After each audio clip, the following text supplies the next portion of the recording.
screen and I'll let the conference start. Thank you for being here.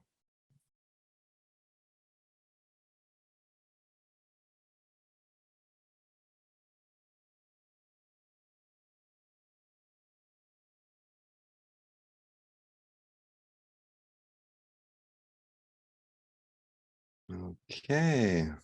How matakuya ampe tu washte. It's great to be here with all of you. My name is Bobby Joe Smith III.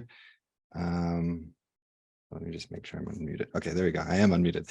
I'm excited to be hosting this panel discussion this morning. We have some really amazing people that I've been getting to know over the past few days. And I'm really excited to be in discussion with everyone. My name, again, is Bobby Joe. I am Lakota. I'm from the Lakota Oyate, and I studied graphic design at the Maryland Institute College of Art and the Rhode Island School of Design. And I'm currently at UCLA studying media arts. We wanted to open up this panel discussion first with an opportunity that I've always kind of wished I had as part of my design education, which is the ability to look at design work and have a crit filled with other Native designers that can not only speak to the work that we're doing, but also have it relate to the work that they're doing. So I'm going to have everybody introduce themselves and share the piece, tell a little bit about the piece that they want to have a discussion about. And we'll open it up to our group to discuss those works. And if you have thoughts that you'd like to contribute in the discussion space, in the chat room, we'll be able to read those afterwards as well. So feel free to kind of share whatever comes up with you, maybe references that come up. And we're going to have each panelist sort of also talk about maybe what they're looking for in the crit. So let me share my screen so we can look at this fabulous work. Okay, Victor, do you want to kick it off? Yeah, absolutely. Thanks, Bobby, for the introduction. Good morning, everyone. Yate Victor Pascual Yanesha. Hello, my name is Victor Pascual.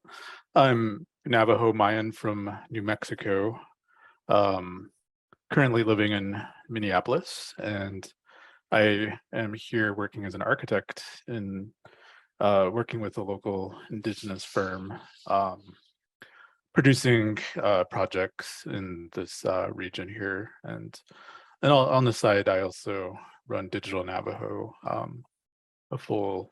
a studio doing branding and design work. So I will be presenting later today, so be sure to stick around for that.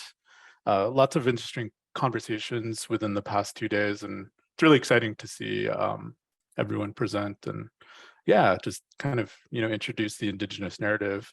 So I'll jump straight into this work here.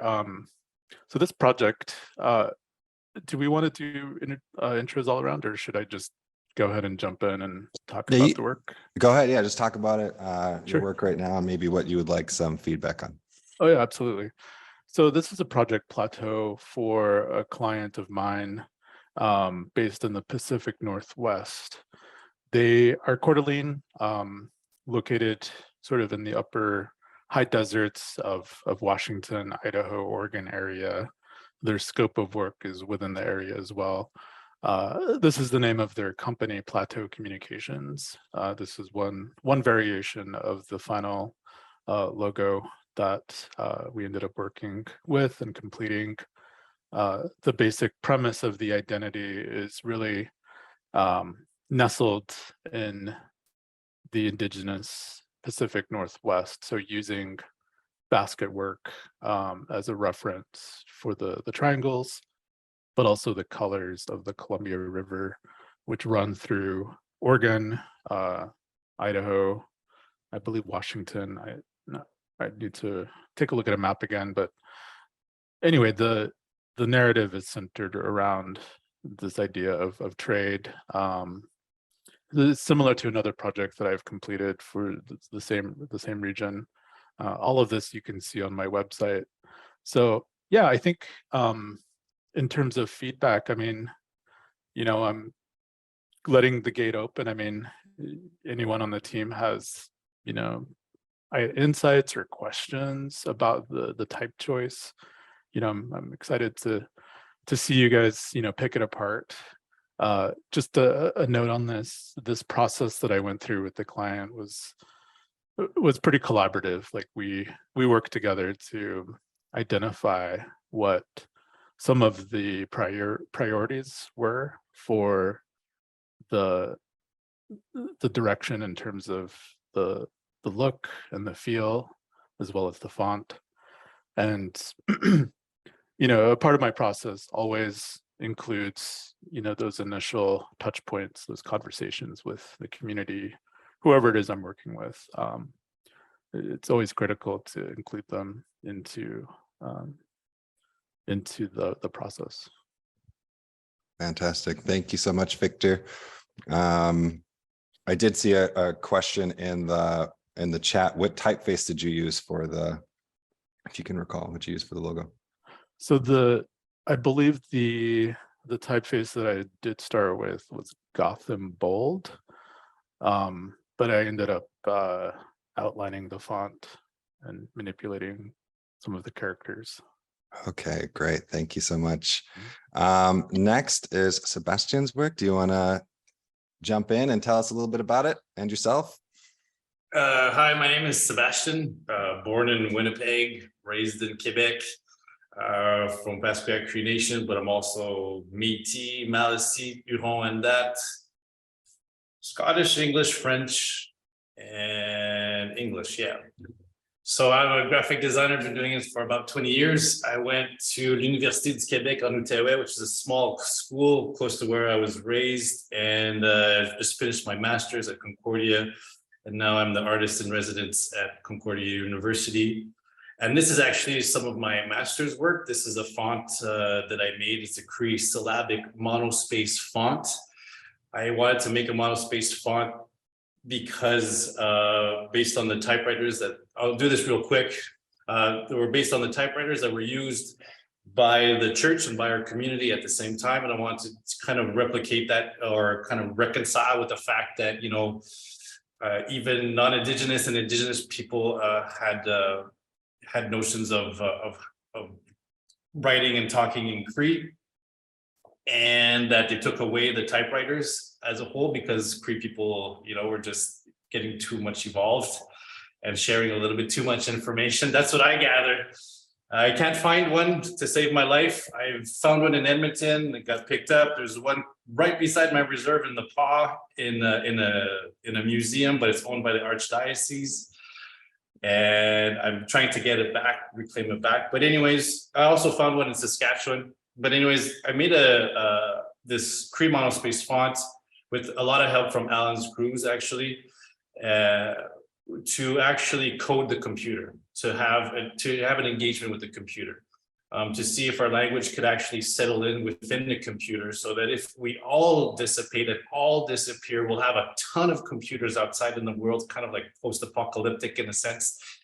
But if it would come back, at least we have it within the computer at this time, and it's coded in within the fabrication of the computer. So, and again, as you may or may not know, when you're coding, it's usually in settler language, mostly English. So I'm trying to see if we can use Cree syllabics and Cree words to code to actually have a relationship with the computer that we use every day.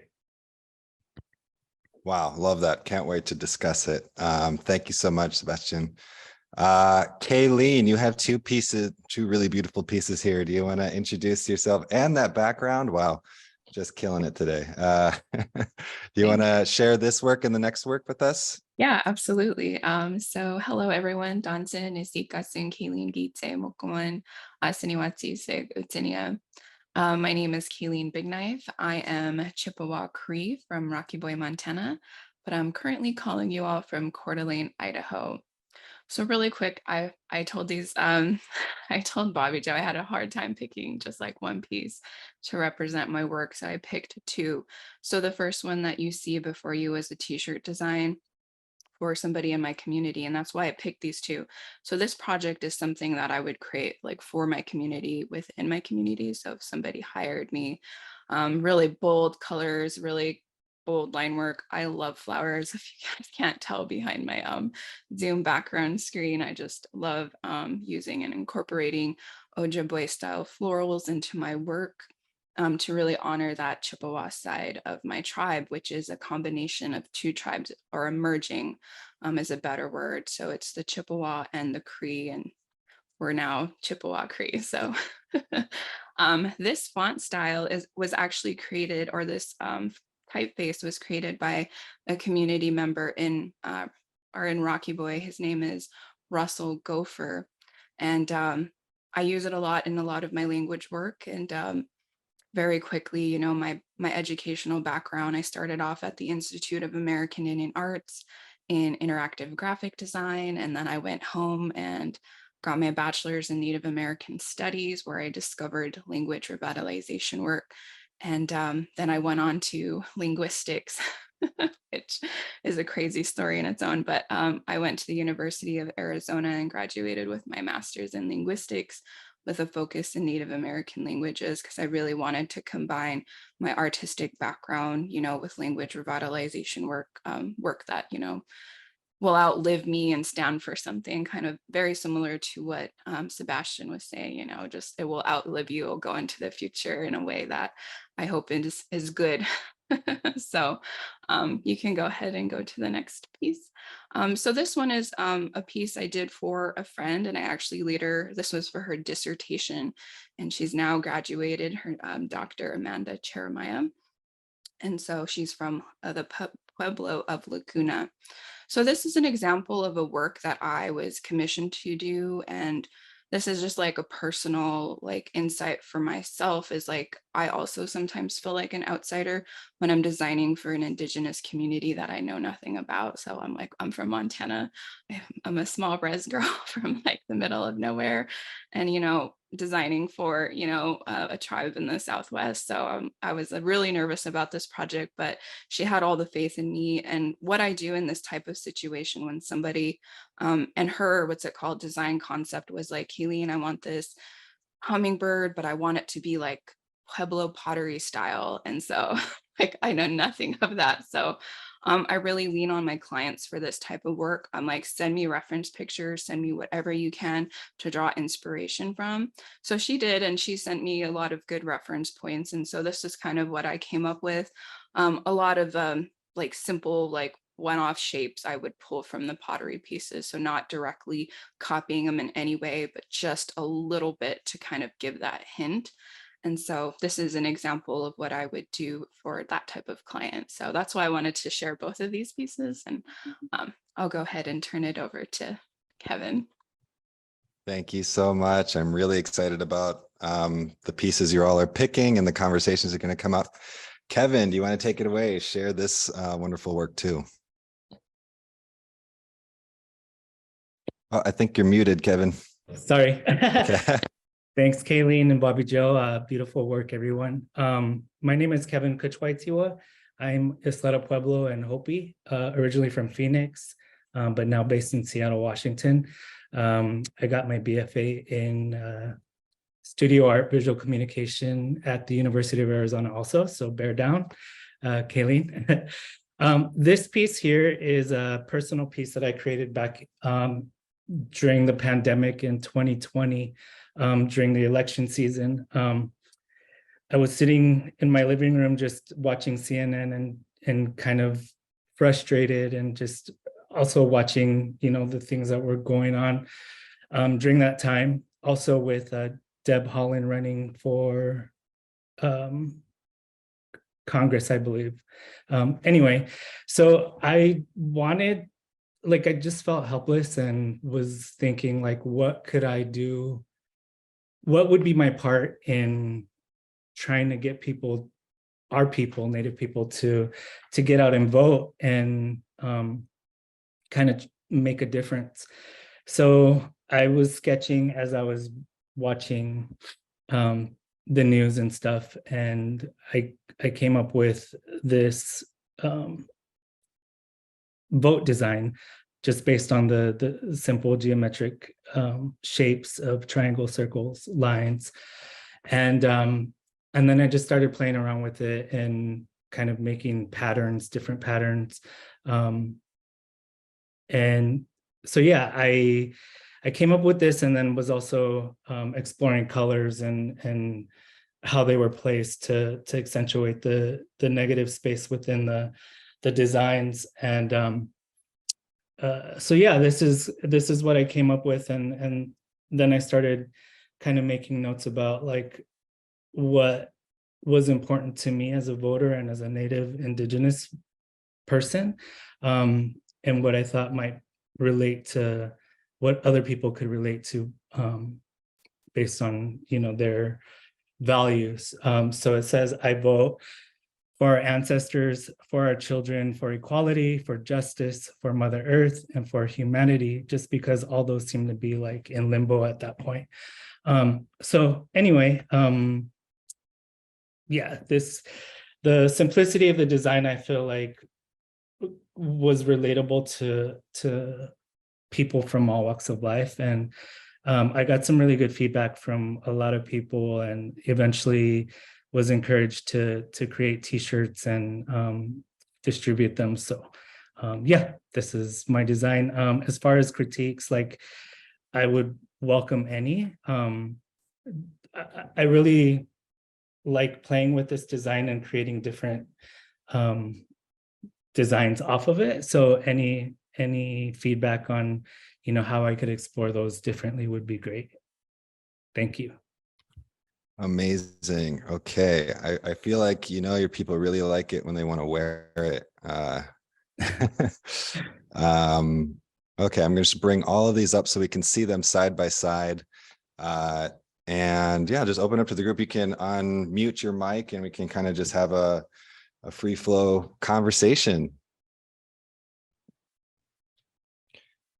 I'd like to start with Kevin's piece. It took me a while to like read into it, but I see like indigenousness, you know what I mean? But it took me a while to understand that it's vote that you wrote, Mhm. right? And I think that's super witty. And I think it's like maybe like there's something underlying that you're trying to read through, but you don't quite grasp, and you're looking at it and looking at it. So the fact that you're looking at it, you're getting, it's saying for you to vote. Obviously I mean, not a lot of Native people vote. I don't like generally, or they try to unvote somebody, you know, they try to like make somebody not be in power. So I'm really digging it. I'd like to see it in a circular form. Like I see many patterns that you can do. It can go on walls, it can go everywhere, and it would still be super functional and witty at the same time. That's all I have to say. Awesome. Thank you for that. Yeah, it's true that, you know, especially in my community, my people, you know, historically we're not voters. And so it's funny, like my uncle really liked the shirt, and he's like, if I get a shirt, do I have to vote? So, you know, it brought out, you know, I think it brought out some dialogue and got people to think a little bit about like the purpose of voting and the importance of it. So thank you. Yeah, to add to that, it's a really beautiful piece, Kevin. I think you did such a great job, an excellent job at the design. You know, when I saw this, the first thing I thought about was a blanket. You know, the patterns of a blanket, the verticality of, you know, the symbolism. And I think you bring that forward pretty clear. And I think, you know, the hidden message of vote in the symbols and in the patterns, it kind of makes you look twice. You know, you see it for the first time and you're like, oh, it's you know, it's really nice, but then you're like, wait a minute, there's something nestled in this. And I think you know, I would love to see it on a reversed background, to see what the colors look like when you put it in a positive environment, right? Sure. And merch, I mean, it would be cool. I'm assuming that you've created merch for this, but yeah, really exploring the full potential of merch, different types of apparel styles, stickers, you know, this this could be a really cool, laser cut piece as well. Yeah, it's a beautiful work, beautiful piece of work. Thanks for sharing. Yeah, thank you so much, Victor. Yeah, and I do have t-shirts on my website, lightningkevshop.com. Little plug there. They are limited right now in sizes. So yeah, if you're interested, you can look there. Mhm. I really love the negative space and just like looking at it from afar, and it's like really tiny on my screen. I just see like it almost looks like 3D effect, like there's a stencil, like the top part, and that there's like colors behind it. So I really like that effect, and yeah, really excellent and well done. Thanks so much. Yeah, I the color choices were based on obviously like red, white, and blue, but more earthy colors. So like the turquoise, the kind of coral red, and then like a off-white earthy, kind of like clay white, which translates to white pretty much on the screen. But yeah, and then again, like the way that I placed the color bands, the vertical bands, was just to kind of accentuate that negative space so that it was kind of hidden. And yeah, so again, to try to appeal to people who are people who normally wouldn't vote, to see something in the design of it, and then secondly, know that it did say vote. And again, like going back to my uncle with him liking the design but not being a voter. Yeah, I think it opens itself up well to kinetic movement too. And I think that would be the case for everybody's work here. I could see some sort of kinetic elements being able to be applied to really bring in a lot of motion and life. I think a lot of them have some form of reference to like natural life in some way, even though a lot of the forms are geometric. So I think that there's room for motion. I'd love to see these kind of come to life with some sort of kinetic element. yeah, I would agree to that. I think, Kevin's piece, I mean, I've seen other native vote badges that have been put out there, and for the most part, a lot of what I've seen has been very generic in a sense that, hey, we're going to pull, a pattern that's very ubiquitous to pan-indigenous design, and we're going to use that as a reference to say, hey, vote, native vote, right? This doesn't do that. I feel like this really explores, indigenous knowledge, really looking at, the importance found behind blanket patterns, very specific to a region. And props to those of us who really work hard to push that, push beyond, the pan-Indian typical images that have really been seen on the internet for the past, decade or so. Yeah, I think that brings up a really great point to Kaylene's work with the A Scholar's Pace poster. I'd love to hear a little bit about your process and thinking about, you have this commission to make this work for another Indigenous artist, but from a tribe that isn't yours. What did you do to go about thinking about like, what visuals can I borrow? How do I do this in a respectful way? And I think this might be really valuable to a number of designers that are listening in. And I'd obviously open this up to any of the other designers here to talk about as well. But, what is a good way to be able to be inspired by each other's cultures and the visual language that's there, but also be able to do so in a way that is respectful?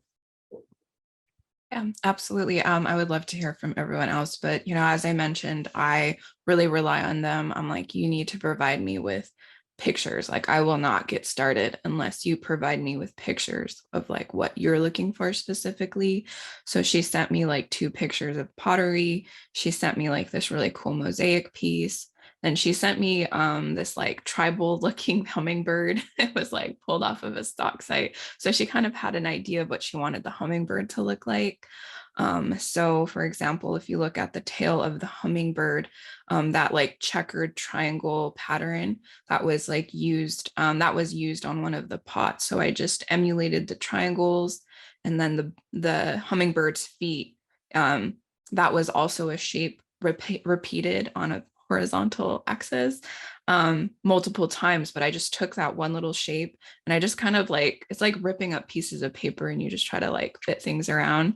And then just really studying those. And she only sent me two. So, and she sent me the artist name of and I can't recall it off the top of my head because it's been like 3 years for this project. So I just actually emulated some of the lines and the like how they were layered. And so I don't know how I decided on the color red for this, but I did. And so, and it was based in Tucson. So I just wanted to, Tucson just has really nice sunsets. So and then the lines kind of not only emulate like the sun moving up in the sky, it was kind of like racing, like movement, running. So I wanted it to just really interact in that way. So yeah, that's kind of how my process is. And I would love to hear from other artists the other panelists, when they get a commission from a tribe. That's obviously not your own. Well, I got something to say about that. I mean, sometimes publications that are pan-Indian, like they're indigenous people from all over the world, and how do you brand like art show or an exhibition when you have 80 different tribes, and to be inclusive of all those tribes and all those people and being recognizable. So I have to design it in a kind of abstract form. I can't use certain things. I try to develop a font, so I'm putting my energy into it and whatnot. But I mean, I will use, and I'll try to think about things that are thought out by many tribes from past, present, and future. So what do we use? Water. What do we look at? Stars. What do we need? Fire. All these things that we still do and still need. And then I try to implement that. But if I'd have to do something where it's more illustrative, or I would do the same thing as you, Kaylene. I'm like, give me some stuff. Just like, let me know because I don't want to appropriate something that's not from my tribe. I mean, we have to watch out for that, I think, as well, even from tribe to tribe. Not indigenous people, when they appropriate us, we have to think about it from us to others, like from Cree to, let's say, Pueblo, right? I think those are nice considerations, obviously, and it makes a nice collaboration at the end. Yeah. Yeah, I would have to definitely agree to that. I think that's probably one of the biggest challenges of being an indigenous designer is you're confronted with,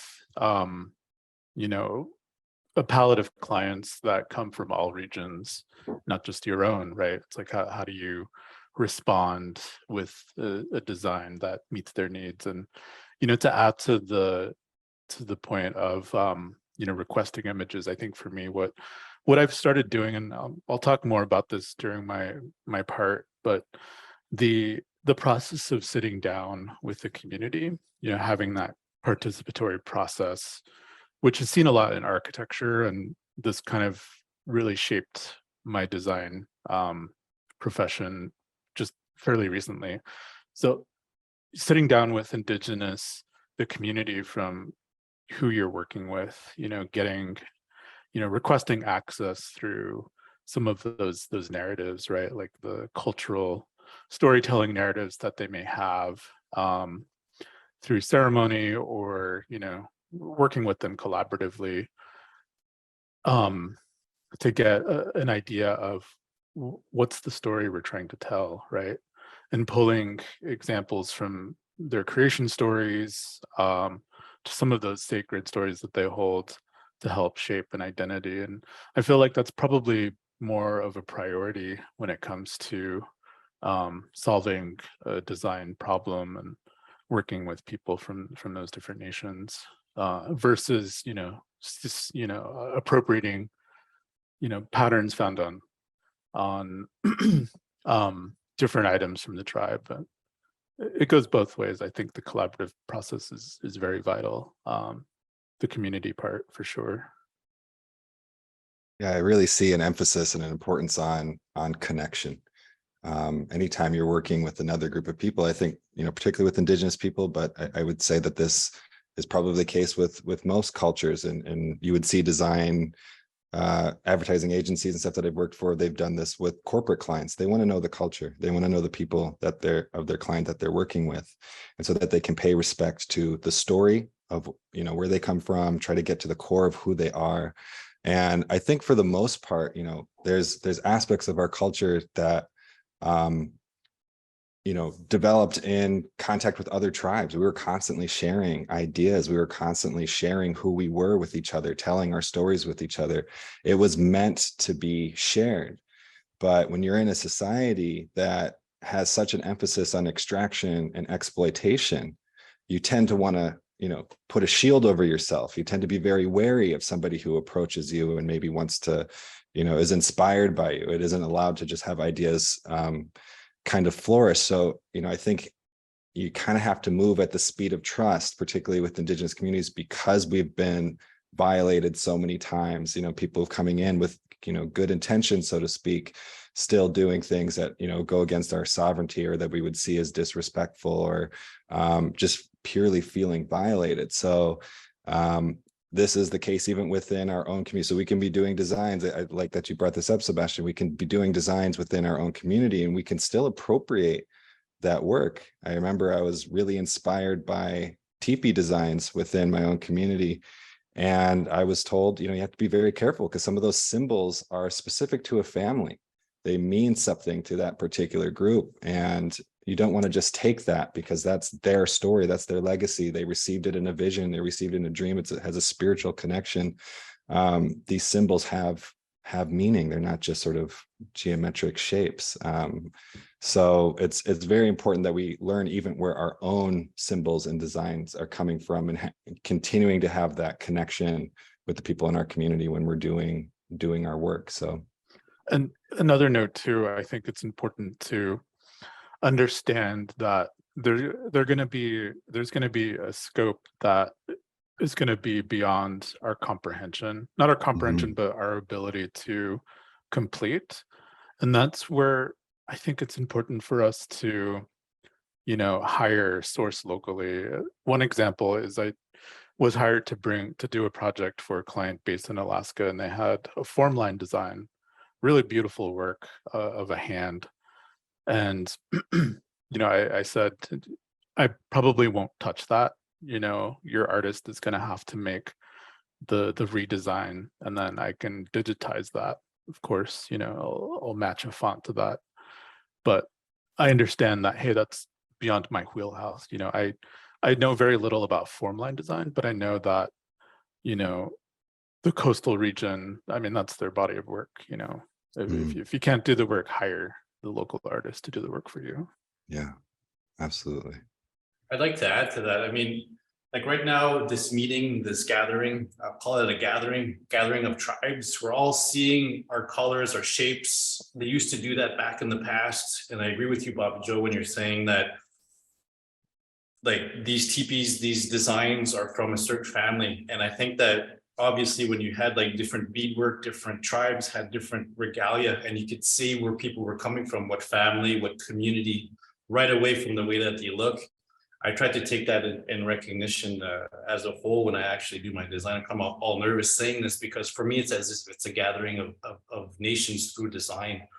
Like, I think we're going into ceremony with tribes through design, and it's just collectively and super an amazing gathering spiritual place at the same time. It's not just visuals, we're learning from each other again through design. It's amazing. We're colorful people. We like to chat and gather and tell stories around the fire, and I feel this is the same thing. I am like just enamored by all of this. Like, this is just fantastic. So I had to say it. It's just coming to mind there, Bob Joe. It really is, and I think that that's kind of what differentiates us as Indigenous designers. Is we come from a place of spirituality and appreciation and care, and for the land, for everything around us, basically. And I think that that's where we start with our concepts, is with intention and meaning and something good. So I think that that's kind of what shapes and and provides like the difference of like the look, feel, and the just the finished product. And just going back to Kaylene's hummingbird design, like as a Pueblo person, this one really resonated with me, but not even really knowing, like not even seeing the subtle designs at the beginning until you pointed them out. But I did see the sun symbol in it. But I think you just did a really beautiful job in creating that. And like it just as a Pueblo person, like it's different than like something that I would do if I approach this project, but it just gives me like different ideas in how to use our symbols and designs in a different way. And I think you did it beautifully. Thank you. Appreciate that. Yeah, I think there's an element of humility that's required. Like when I'm, there's constant times where I'm having aunties or uncles or, unchis or whatever pull me aside and say, oh, we don't really do it that way. Or, they're teaching me.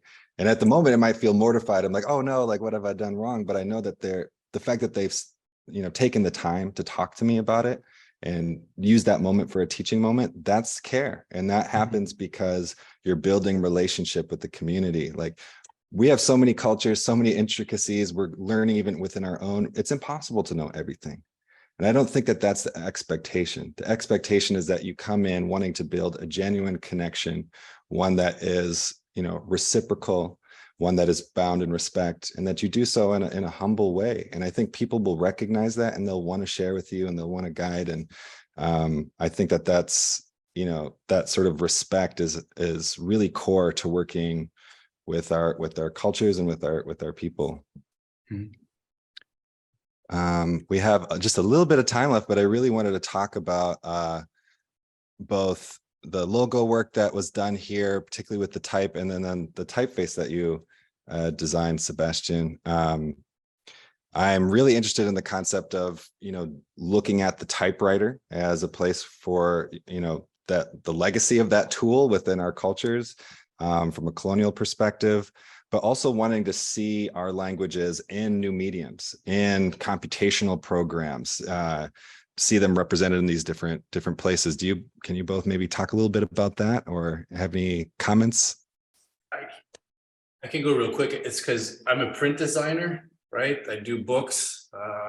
This was kind of outside of my comfort zone and I had to challenge myself because not that I don't like books, but I thought this was something that I could express a lot more and it brought me a lot further.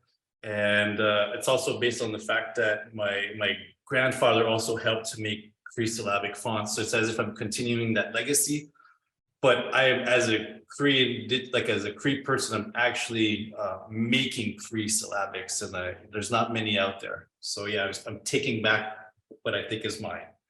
Yeah, and putting it into a computer. Yeah. Yeah, I would have to agree to that as well. I think, for at least I can only speak for Dene. For Navajo, we, our font. The font that we have, everything is sort of based on European, the language letter forms. Historically, we belong to the Athabascan group, which our languages are closely related to others in the region, Apache. But I also can't, dismiss the Northern Dene based in Canada. We're the southern group of the indigenous peoples, Athabascans. And yeah, I think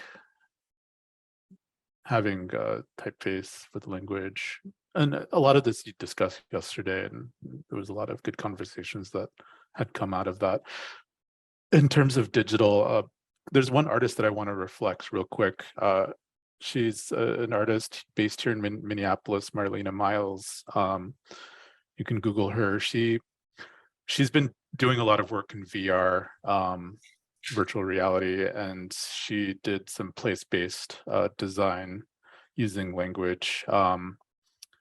in certain areas here around Minneapolis, definitely worth checking out. And I see a lot of that in terms of design, but also how to use language in a virtual way. So that's definitely worth looking into. Thanks. I have a question, Sebastian. Yeah. Is the font supposed to be read vertically? Or Horizontally? vertically? Nope, it's supposed to be read horizontally, yeah. Oh, okay. There's a few symbols missing in this because I thought it would take too much space, when you're designing your own things, but these are most of all the glyphs, yeah, the syllabics. I think there's missing a few, but it reads on the horizontal. It could Oh, read, okay. on the vertical, I mean, I like to have fun with my type, so. But for now, when you're doing coding, it's very precise. That's why it's a monospace font. So when you want to code, you have to use monospace. So every character has its own space, and that was kind of hard because it gets squished down. Some are bigger, some are tighter. So we had to try and develop, at least try and get some readability, but it wasn't that was the most important. Yeah. Interesting. That's really cool. No, I think these characters are really beautiful, and it makes me want to learn what they mean and how they sound. It's a phonetic, it's a phonetic language. It's a phonetic language style. So syllabics, like somebody made a statement earlier in the early 1900s. I mean, this was a writing system that you could learn basically in 3 months. Yeah, it's an amazing system. It got killed down. That's why they took it, because we were doing too good and sharing too much information. Too good. That's why I want to put it back on the computer, so they can't take away the computer like they did with the typewriter. Obviously, yeah. I do feel like a lot of type design that I've seen within Indigenous communities really lends itself to monospace typefaces. One, because of that legacy with the typewriter, but also because if we look at the works that are listed shown here, there is this emphasis around symmetry. Like a lot of native designs I see have these symmetrical patterns to them. And we look at, Monique's work with the woven patterns, like there's a way of being able to fit it within the mediums and substrates that we use, but as well as like how we tend to visually represent ourselves. There's this element of pattern and this element of symmetry. And I feel like monospace typefaces really work well with that. And also a lot of our syllabaries seem to have a very geometric face to it. So, it doesn't look as weird as Latin glyphs when you're having it monospace and you're seeing these huge gaps. I feel like it's still is able to fit and look really, really good. So I'm noticing that with the work here and a lot of the typefaces that we're seeing, I'm just seeing a lot of like geometricness and symmetry. And that's the case too when I look at like powwow design t-shirts, which are one of my favorite references. I really love the designs on powwow t-shirts. Yeah.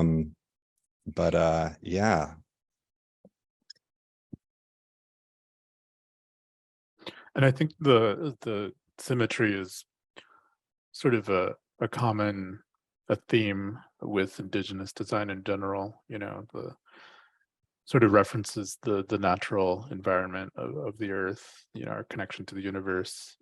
If you were to pull the golden ratio and apply it to a lot of this work, you'll find consistency, and I think a lot of it as well. Yes, I think we are at the end of our discussion now. Sadly, could have kept going forever, but thank you all for being in this discussion. Amazing work. Check out their websites. There's so much good stuff on there. Get in contact.